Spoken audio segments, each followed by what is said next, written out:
For this video, we're going to be going over food and using the verb gustar to say if we like things or not, but I wanted to present an activity in a different way that would help us bring out the foods that we actually eat. And the reason for that is because after teaching for a long time, I've noticed that people have really different diets, especially when we have students from different parts of the country or different parts of the world. So I don't want to present to you 50 or 100 vocabulary words of food that you might not need, and you're still going to have to go look anyway for the foods that are going to be meaningful to you.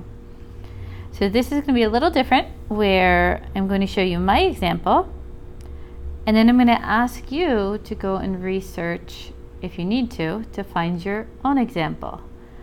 I'm going to provide a few pages from a great picture dictionary that I have that has so many different specific foods as well, and that'll probably help. But I really want to encourage you to go and do the actual searching yourself, and I'm going to give you a great website to do that because it's going to be more meaningful.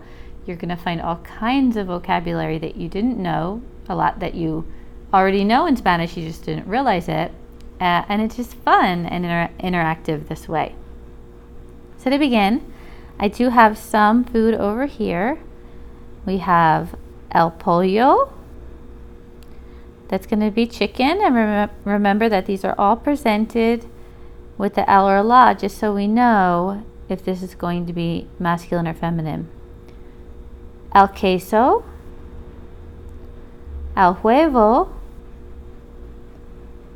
el pan, la manzana, la papa, la carne, el broccoli, la fresa, el jamón, la leche, that's an irregular gender, la salchicha, la banana. There's a couple different words for banana. It was kind of funny when my daughter started eating baby food. Every time I went to buy baby food, I would see a different word for banana. So you might hear plátano, guineo, or banana, and they're okay. But I think this one is easier for us as English speakers to remember. La sandía, el café, el refresco, el tomate, la zanahoria, el yogurt, la piña. So now here I have two examples of foods that I like, not all the time. They're not the most healthy thing, I'm going to admit, but they're foods that I like. They're my comfort foods. So first we have a hamburguesa y papas fritas, a hamburger and french fries. And then I have espagueti con albóndigas, spaghetti with meatballs. Now, ideally, I would go ahead and do my research portion to find out the ingredients that I need to make these dishes. So for example, if I'm looking at the hamburger, off the top of my head, I'm seeing a few things. I know that I need meat. Okay, that could be chicken or ground turkey or beef. It could be a veggie burger, but I need something there. I see cheese. I'm going to need some kind of french fries, either frozen or if I want to make them fresh, I'll need potatoes. A bun or bread. Pickles.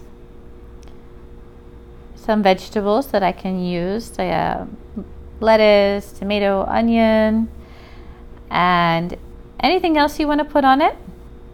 Ketchup, mayonnaise, mustard.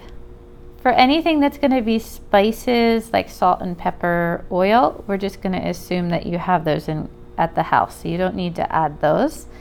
But I really want you to think about all the things that goes into making this dish. For example, when I make a hamburger, I will use eggs to help bind it together. So I might have to think about that in my preparation. If it's going to be fresh and I have to get eggs, or if you're buying frozen patties, and you'll be able to see that when you go to the website and you go to look for your ingredients. So I do have some foods over to the side that I know that I'm going to need. For example, el queso. So I can put that underneath here. Okay. I don't see, oh there, el tomate. I know that I'm going to need that. But I'm hoping that there's a good amount of stuff that you're actually going to need to research. So these are just some popular foods, but I'm hoping that you have to go find some more, because that's going to be you actually researching in Spanish, which is going to be so much more meaningful than just having a list of vocabulary. So I'm going to go ahead and show you how you can do this, one of the options, and then I'll show you my finished example. Now for this part, I want you to go to this website. It's Walmart, but it's Walmart in Mexico. And more specifically, it is how you can do your grocery shopping online. So this is actually a real website that I use when I don't have time to go to the grocery store. I'll order online. And even living here so many years in Mexico, I'm still finding new words for things that I hadn't considered before. So I think this is a great option. And what I like to do is I like to start with the categories. And then that way you can kind of go and look through your lácteos, or all your dairy, fruta y verduras, or all your fruits and vegetables. You can explore the main categories, and if you don't know what they mean, you'll be able to guess them when you see the pictures of the food. So I know I need a few fruits and vegetables. So I'm going to go to the verduras, and I know I need some tomato. That was one thing that was on the list. So I see jitomate, and I'm going to add that by clicking on agregar. And then I know there was a red onion here. It happens to be right here, cebolla morada. You don't need the part that says por kilo, because that means by the kilo, by the kilogram, and we really just need the name. Cebolla morada, so I'll add that.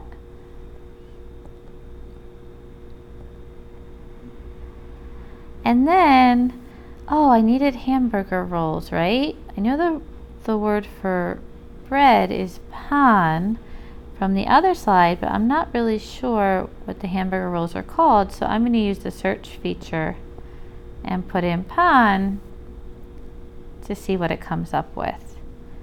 Oh, I can see there's some pan para hot dogs, so we're close. Oh, here they are. We have pan para hamburguesa. Again, I don't need the whole entire description with the brand name or how many pieces. I'm just going to get what the food is. I'm going to add that to my cart too. I actually put that in before I started the video. And if I go up to the top, I can take a look at my cart at any time. You don't have to make an account or anything to do this. You can do this as a guest. And then I have my list of ingredients when I'm finished that I can use to go back and fill in my activity paper. So I'm going to click on that. Oh, this is my shopping list. Has all of my ingredients that I've added so far. Has the total if you want to practice your numbers. And then I'm going to take these vocabulary words and I'm going to go ahead and put them on the activity page, or present them in a way like a recipe card that I can use later on. So here's my page again. I'm just going to add a couple of the things that I found out. One of them was cebolla. It was the onion. cebolla morado, cebolla morada. I use morada because cebolla is feminine, so I'm changing purple to the feminine version. And I'm going to imagine that I did some more shopping on there and I found el espagueti. I know they sell packages of that. I'm going to need meat again, so I'm going to have to get carne. I'll need cheese again, queso. And I'm also going to need some tomato sauce. So I know that is called salsa de tomate, or sometimes it's called salsa para pasta or pizza. But you can go ahead and use these for practice if you want, before you go ahead and do your own favorite dish. Could be breakfast, lunch, dinner, or dessert. And then a list of the ingredients for the receta, which is your recipe. So that's going to be it for this video. I hope that you enjoy the activity and I can't wait to see what everybody comes up with.